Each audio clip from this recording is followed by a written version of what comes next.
All right, man, peace. You know, brothers, in this world that we live in that revolves so much around social media, it's extremely hard to keep delicate information under wraps for very long. That is why you have NBA talking heads like Stephen A. Smith, who are so frustrated by the competition that he faces now on the internet, whether it be on YouTube or Facebook or Twitter or what have you. Because now he has to descend into what he heard as opposed to vetting sources and things of that nature just to keep up with so many of the newer talking heads all over the internet. Basically, anybody who has a phone and a social media account is a reporter. Point being is this.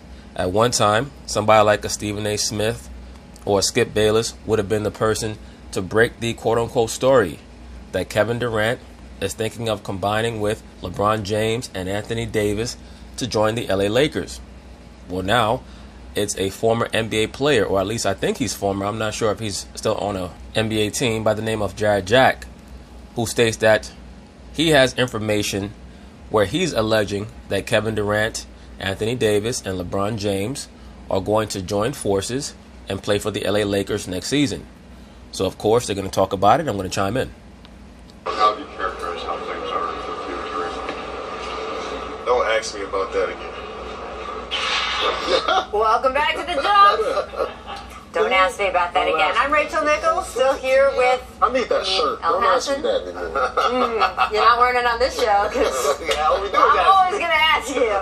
In case you haven't heard, Kevin Durant has a player option that can make him a free agent this offseason. Have we mentioned that? Has anyone mentioned that I don't recently? think so. Has Draymond mentioned that recently? No. I don't know anyone talk about that.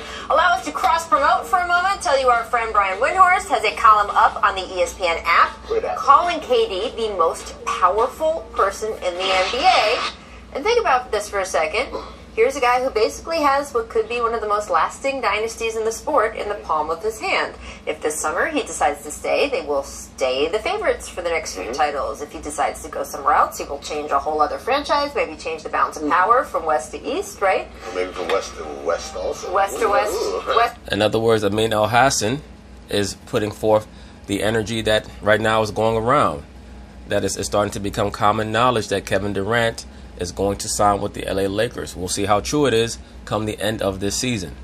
West to wester. Yeah. So, Paul, do you buy that right now he's the most powerful person in the NBA? I wouldn't say the most powerful person. That's still LeBron, because LeBron has the most influence on and off the court. But we're talking about... This shit looks so phony. Let me say this very quickly. It's very obvious that Kevin Durant really ain't feeling Draymond Green like that, but he knows he has to try to make it look good for these next 65 or so regular season games going into the postseason, where it's going to be probably another 20 postseason games. So he has to tolerate this dude for a while. Talking about a guy who can tilt the balance of power, then yes, KD, but it's still LeBron. That's a good point, sort of the way other players look at him. I didn't think about that, but yes, if LeBron decided to do something, if that man wore like a toaster oven on his shoulder on the way to work, everyone would show up with toaster ovens. It's just his influence. Yeah. He doesn't have the same influence LeBron does when he speaks. But we just talk about basketball. He's up there. Because you got to talk about guys like AD and of course. For those of you who don't know, this hypothetical question of is KD the most powerful person in the NBA was asked by Brian Windhorst. Now, as we all know, Brian Windhorst made his bones following around LeBron James. He's been doing so since he was in high school and LeBron James was just coming into his high school. So the reason why Brian Windhorst is asking this question is because he knows that Kevin Durant is going to be the player who shifts the balance of power from the Golden State Warriors potentially to LeBron James, which will assist LeBron James in amplifying his legacy. So it's very, very important that Brian Windhorst stroke KD's ego to hope that might have some impact or some influence in where Kevin Durant is going to go to once again hopefully assist his homeboy LeBron James. Now, don't get it twisted. Brian Windhorst is very objective when he speaks about LeBron on television, but he is a fan of LeBron's. KD, so as far as most powerful, it's still LeBron. Yeah, I mean, think about all the things that LeBron does, like what he did off the school this summer, and how many guys are like, I want to do that. Yeah. Right? That's the most powerful man. But when LeBron goes work out, everybody comes and works out with him. What Durant does have, though, he has the most leverage. He has the most leverage because of his. If KD had a 5-year deal, then Brian Windhorst wouldn't write that column. Exactly. Because he has the leverage right now because, as you said, it's not just affecting what happens in Golden State, but he could dramatically change the Draymond Green's leadership is the same as his mother's leadership. What you see from Draymond to Kevin Durant, that's exactly how Draymond's mom used to talk to him. You can tell. All up in his face, yelling and carrying on. Fortunes of another franchise, like, for instance, the New York Knicks. A team that's been bad for a while. If he goes there, I'm not saying the championship contenders. And then spazzing out over nothing. Overnight, but look at the positivity that's happened with LeBron coming to LA. That same kind of revitalization could happen. But Paul, you put in another destination for KD that could change the matter. Yeah, I think Paul already knows where KD's going. I think he could be a Laker. So, all right. Why though? Why? To do what? So wait. So look, it's funny you say that, Paul, and we're talking about 13-year NBA veteran Derek Jack tweeted, "Man, if y'all thought the league was in trouble before they about to mess around and have AD, KD, and Bron all on the same team." Now, there has been a lot of talk, especially Paul, since Anthony Davis. Now look at this. Jared Jack stated, "Man, if y'all thought the league was in trouble before they about to mess around and have AD, KD, and Bron all on the same team." And this person, King of Mars, said, "You don't seriously believe that, do you?" And Jared Jack stated in response, "In 8 months, quote me." Now, why would he say something like that unless he has some inside information? They need to black out Russell Westbrook. That's what they need to do.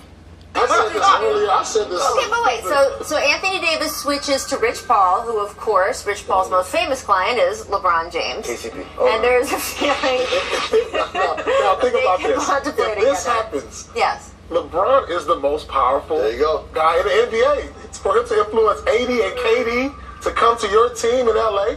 Am I the only? Can I say it? Yes. It ain't gonna happen. Thank you. Am I the One of only those two person? will come. Kevin. Well, we'll see. It's going to be interesting. LeBron is definitely going to try. Remember, he tried before this season to see if KD will be interested in joining him. Kevin Durant is. I mean, One look, of those two. If I am wrong, we can I replay have to this bet, clip. if I'm a I betting promise. man- You can replay it.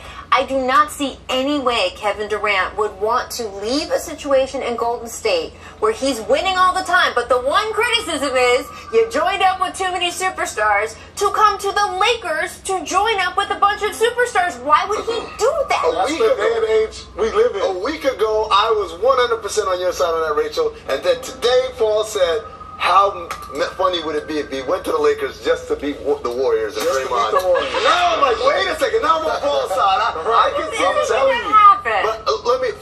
But I think it could happen. let's be serious. And Let's see how it ends this year. Look, I mean, obviously, none of us know the future. It could absolutely happen, I'm but predicting man, it right I now. would be KD very will be on the surprised. Lakers. I'm gonna do the serious analysis though Okay. right now. The AD part ain't gonna happen. The AD part ain't gonna happen Why? because the supermax is going to be on the table for him. He's not passing up on that much money. It's been offered four times, and it's 4 for 4 so far. Well, okay. Russ, Steph, All of those, Harden, all John of Wall. those. Well, it's easy for Amin El-Hassan to allege that the Supermax has been offered 4 times and never been turned down. But we know that part of the condition of Greg Popovich flying out to see Kawhi Leonard in California is that he wanted to see where Kawhi's brain was at before they offered him the Supermax. And Kawhi Leonard let it be known, look, I don't want to play for you. I don't want to be associated with you guys anymore. So you can kind of sort of count the Kawhi Leonard San Antonio Spurs situation as the first time that a player turned down a Supermax.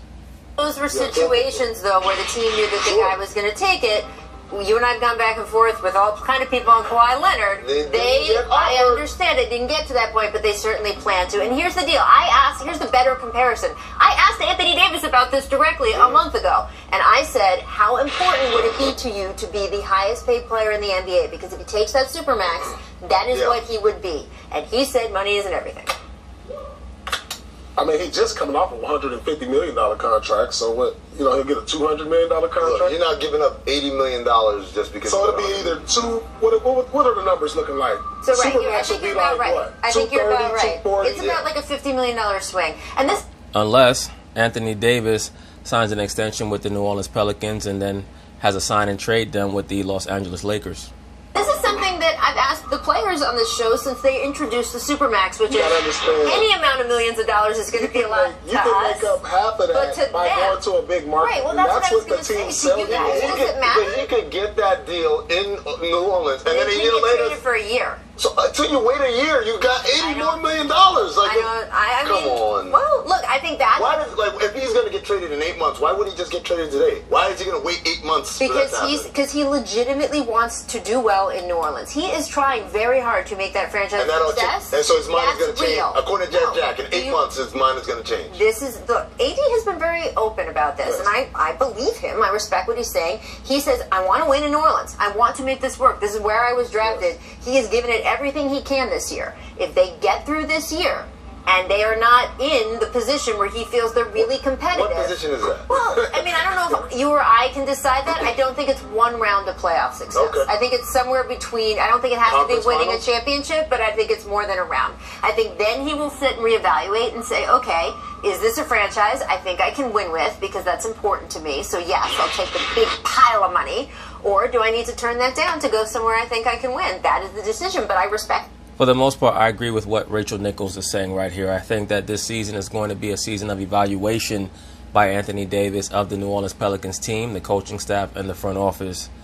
I think that they're playing well enough that he does not feel compelled to ask for a trade before the trading deadline. But let's see how they play in December and January.